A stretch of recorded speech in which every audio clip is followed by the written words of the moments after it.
So we're going to Dr. Mark Perlmutter. Now, I'm not going to say much of anything about him because we have somebody here who knows him and knows him better than I do. But I will say this: 9/11, Manhattan, 2001, ground zero. Shreveport, Louisiana, I believe it was Hurricane Katrina, I believe, in 2005. Haiti, the Haitian earthquake of 2010. Dr. Perlmutter was at all of these. Yes, he may be the past president of the International College of Surgeons, and he is the current president, I understand, of the World Surgical Foundation, if I have that right. But that's a lot different than somebody being at every major disaster location somehow. A lot of people are physicians. This man has clearly got the sense of a mission. And he's been on a mission, and he's been in a certain location. And I'll let Morgan take over from here and then just do the rest of the introduction. Hi, so we have Dr. Perlmutter. He's a hand and upper extremity orthopedic surgeon. He is the president of the World Surgical Foundation, and he was the past president of the United States section of the International College of Surgeons. He has served over 40 life-saving missions in the past 30 years in the throes of destruction from natural disasters to actual war zones. He spent a month in Gaza. His days consisted of 20-hour work days on limited supplies. And I'll pass the floor to you, Dr. Perlmutter, to tell us about your experience there. Great, thanks very much. What I mentioned earlier offline was that all those experiences that I've had in my life combined didn't exceed what we saw in our first week in Gaza. Just the first week. I personally brought in 700 pounds of medical supplies, partners of mine that I met them all for the first time in my life in Cairo, 2 hours before we drove through the Sinai for 15 hours to get there. But others brought 1,000 pounds of supplies, and all of our literally tons and tons of supplies that we brought with us were gone in the first week. That's how deprived the hospitals were. When we got there, the overwhelming thing that struck us was that the disproportionate density of the patients were children. Gaza's 50% high school kids are younger. Therefore, when a bomb, which is not indiscriminate, drops on a tent city or an apartment building or in a playground or in a mosque, a Catholic church, or even on a synagogue, which existed in the Gaza Strip, it didn't really care who it killed, but certainly 50% of those or more who were killed were at least going to be children. But a disproportionate number were children. And that's because kids can't be bounced around as much. Kids are always concentrated. So the effect of a bomb when it's dropped on a concentrated population like a playground is more effective. And then the timing of the bombing was quite distinct in that it was, although it was all day long, it was really concentrated at the evening prayer and evening dinner. I was there during Ramadan, and the evening meal, iftar, was around 4 o'clock, 4:30-ish. And the drones would start flying with more density over then. The sighting for where the bombs were going to drop was the reason why the drones were there, and the bombs would drop on areas where there were concentrations of people, so their lethal effectiveness was enhanced. And these are 2,000-pound bunker busting bombs designed for underground, below concrete, 20 feet below the ground, secure bunkers in Afghanistan. Not a collection of tent cities where the same bomb would send shrapnel through 500 tents and through 50 people before it came to rest inside of somebody's chest. The overwhelming thing that we were left with after a couple of days was that this population was being targeted. We saw not a single combatant, not a single person who we could even remotely think was a combatant. We did see people with sniper bullet wounds. I personally saw 2 children that were shot not once by a high velocity bullet rounds, which has a distinctly different trauma pattern than a pistol round. And it has a distinctly different pattern than a shrapnel from a bomb or the illegal cluster bombs that Israel was dropping, supplied by our taxpayer dollars. I saw 2 children that were shot twice by snipers, not once, but twice. One father described that his kid was pulled out of his hand, not hearing any noises. He just felt him jerked out of his hand, and he looked around, and he was 10 yards away, and he saw him get shot what he thought was the first time in the head, and that was the second time he was shot. The first shot is what knocked him 10 yards away. It was right dead center where I would put my stethoscope.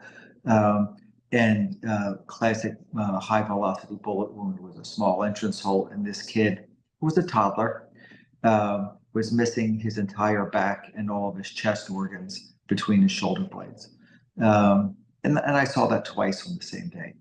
90% of the children who would come to the ER 10 or 20 minutes after a bombing, 90% of the patients were children.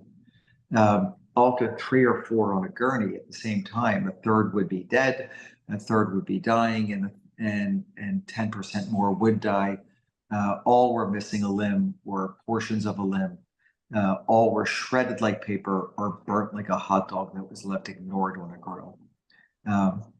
And because of the paucity of medical supplies deliberately imposed by the Israeli government, we were seeing kids die with 15% body burns, where there is no country in the world where a child would die with 15% body burns. Not even in Honduras, where I go, in very austere environments, does a baby die with 15% body burns. And then for the children with greater degrees of body burns, let's just say I would lose my medical license if I revealed what we had to do to control their pain. The second thing that we noticed, that there was a lack of journalists. And that's why I'm speaking to you today. On the way out of Gaza, to speak to my first point, that the population was being targeted, not only did we see, let me backtrack. On the way into Gaza, through an open Rafah border, we saw what we thought was a wonderful thing. There were probably 2 or 3 miles of trucks side by side, 2 trucks side by side, waiting to get in as we did. You went through a process where you identified with the Israeli government who you were, what road you were going to be on, how long it was going to take you to get there. And if you deviated from that, you were going to get a missile through your windshield. And we were there when the World Central Kitchen vans were bombed. They were deconflicted. They each had 6 or 7 people in it, 6 or 7 cell phones, all of which had a positive green dot on it that said, you have been deconflicted. We know where you're at. We can track you with military grade GPS to within inches. And they had 7 going on in each van. So when that missile went through the hood of each van, it was deliberate. There was no mistaking that who they were and that they were deconflicted, and their entire pathway was tracked out. They never deviated from the same road we were on, that they were bombed on. But on the way out of Rafah, through the Rafah crossing from the European Gaza hospital, which is only about 15 miles into the country and 3 miles from the Israeli border, what we saw were not 3 miles or 2 miles of trucks side by side, a row of 2. We saw 30 miles of trucks, and not 2 by 2. We saw them 8 trucks wide, bumper to bumper. And they had these really bizarre names on them, like CARE and UNHCR and Oxfam and Feed the Children and multiple UN groups and the Red Cross and the Green Crescent. And loads of, and those that weren't marked were clearly overburdened with bananas and pineapples and watermelons and potatoes. And all this fruit was rotting in the sun because Israel would not let them in because they were not deconflict them. So they were deliberately holding water trucks and sanitation equipment and electrical service trucks and generators and food supplies and trucks full of dead chickens. They were not letting them in deliberately to withhold food and medical aid.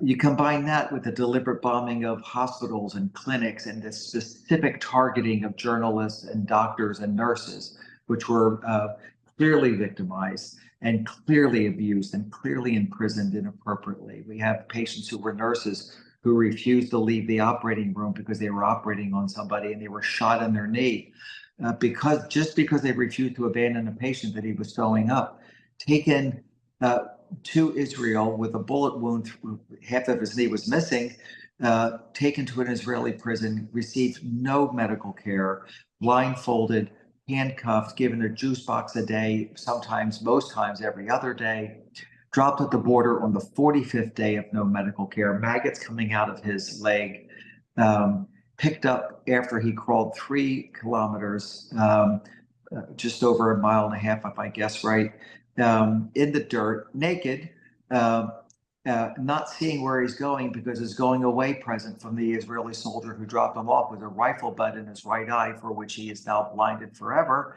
And then I met him when he was brought to the hospital when we were working. You know, so you have a starved, tortured healthcare worker that was deliberately targeted, clearly not Hamas because they let him go. And this is a perfect example of the next topic that I'm thinking about, and that is there's a reason why there were no journalists that were there, and that's because they were also assassinated or imprisoned or had their equipment confiscated. Even Al Jazeera, a respected news agency in the Middle East, they're not even allowed within the Israeli borders right now. So when you create a situation where the free press is not allowed in, and the only place that the press is allowed to go is where the Israeli government takes them, then the truth will never be known.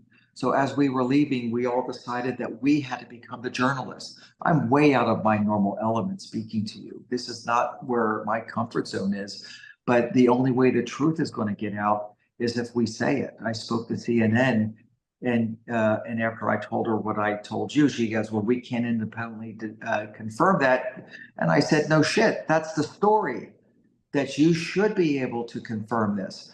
The fact that you're not allowed in the country is the problem as a journalist. And why aren't you doing backflips protesting that to the Israeli government? You abandon your responsibility as a journalist. And when I spoke to the nice people on CBS Sunday morning, she asked me what the problem was, and I told her that you were the problem.